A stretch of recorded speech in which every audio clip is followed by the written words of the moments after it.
gonna let him go because he's gonna be kicking that stuff everywhere. Travis has always been like a son to me. He would run around the house. He played outside like any normal kid. He was really a joy. He was a junior deacon in the church. I loved him from the day he was born.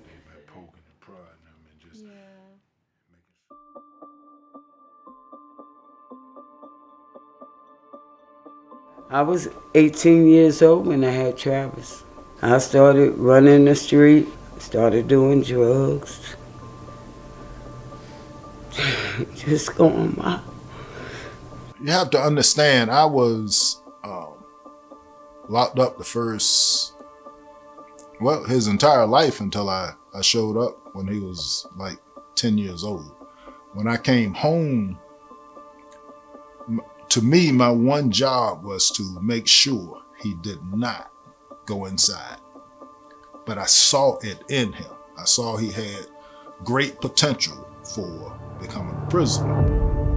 It was more likely to see or hear about somebody dying than it was to hear about somebody graduating high school or somebody getting an awesome paying job. So now you start to accept this as your reality. And you don't look beyond the jail or the graveyard. High school just opened up another degree of madness for me. Because when I went into high school, I was already selling drugs. I seen high school as an opportunity to get more clientele. That was the last time I saw him as a free person. And he was like 16 then. When he drove off, I knew the next time I saw him, he would be either in custody or at the morgue.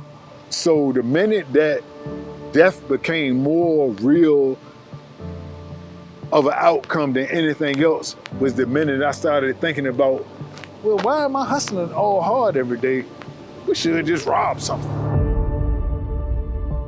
We go, and when I pull the door and the door is not locked, we knew it was no turning back.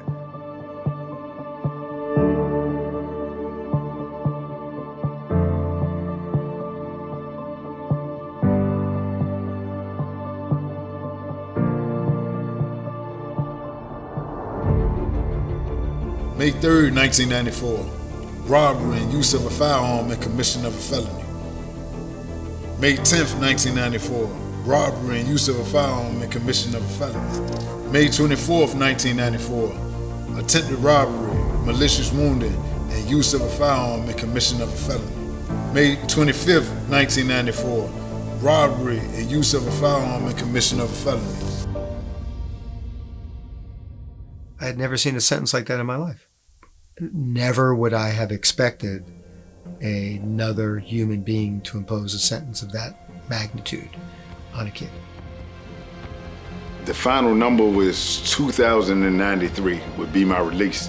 Like, I knew I never killed anybody, I never did anything heinous. I violated some laws and I needed to be corrected and punished, but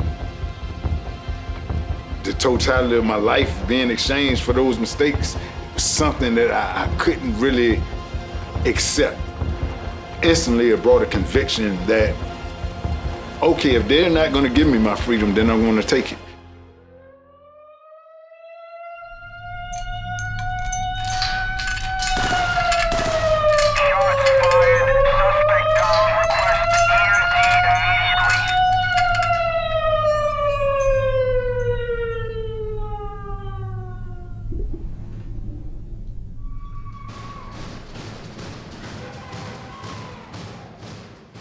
His world was gonna change again, because once you escape, you know, they put you in segregation and they forget about you. Now my reality is no longer will I experience freedom. Now my life will be in this small cell. I just really want to die. I no longer want to be connected to life. I thought that my family was gonna just like, man, he's still messing up. He's making this situation worse. Let's just be done with him. I secretly wanted that. This was a pivotal moment in my life because instead of my family disconnecting from me, they figured out ways to love me more. His mindset was, I'm going to be locked up my entire life, so I have nothing to lose. But if I could give him some hope, he will have something to hold on to. Because you can hold on to hope when you don't have anything else to hold on to. The intercom goes off, inmate may get dressed. You have a visit. You would think I would be grateful or like excited. I felt angry. When I get into the visitation room, I see my mother, my stepmother. He didn't want me to come. I felt that that was so selfish of him because he was leaving me out of the equation because I had feelings too. And it wasn't just about him. It was about everybody who loved him. And I remember her saying, boy, sit down and be quiet. I don't care where you are on God's green earth. If I can get there to give you love, I'ma do it. And I just wanted him to understand I would do whatever I had to do to make sure he had hope. So I wanted to understand, what did she see that I don't see?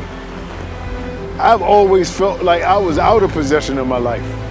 As a child, as a teenager, and as a young man growing up in prison. I now had to operate from a greater vantage point than just being the victim of my circumstance. Even before freedom touched me, it touched me. And it came by the love and support of my family and me wanting to understand why I was worthy of that. He just changed. He went from a kid that it seems like just didn't care, didn't have hope, to one day I went up there and watched him speak. And when I saw the speech that he gave and the encouragement and the tears in the other prisoners' eyes, I knew. I said, he's a different person. He's a great man. Travis May routinely shares his experience and perspective with judges, lawmakers, and incarcerated juveniles. Please join me in welcoming Travis May. Why did I not hear all the voices and the cries for my life? Why was I so willing to give it away so easily? It was because I wasn't being seen. So my mission, day one, went to a Boys and Girls Club. Listen, I just got out of prison. I wanted to make those little boys and girls know that your circumstances don't speak to your worth. And I'm living a life that is far greater than the life I thought I ever wanted. The road that he traveled, he paved that road, brick by brick himself. I don't know, he's a changed man. I gotta give him that. A true giver gives because God has gifted them to give. God has gifted Travis. He's pouring back into the young people. He's pouring back into his own peers. He's pouring back into the community, even into the Department of Corrections.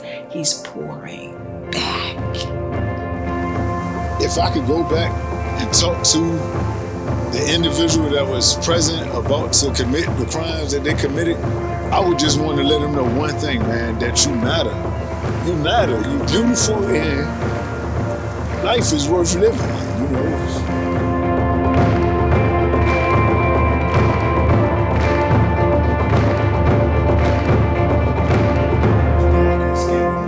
So he looked up. So they cleaned him up, me and her talking, I'm making sure she good. About 5 minutes later, they rolled him up in here. What? And I literally, physically backed up like, oh, they done made a mistake. Like, they done brought the wrong baby up in here. I literally was in my head like, that white baby ain't mine. But you never know, though.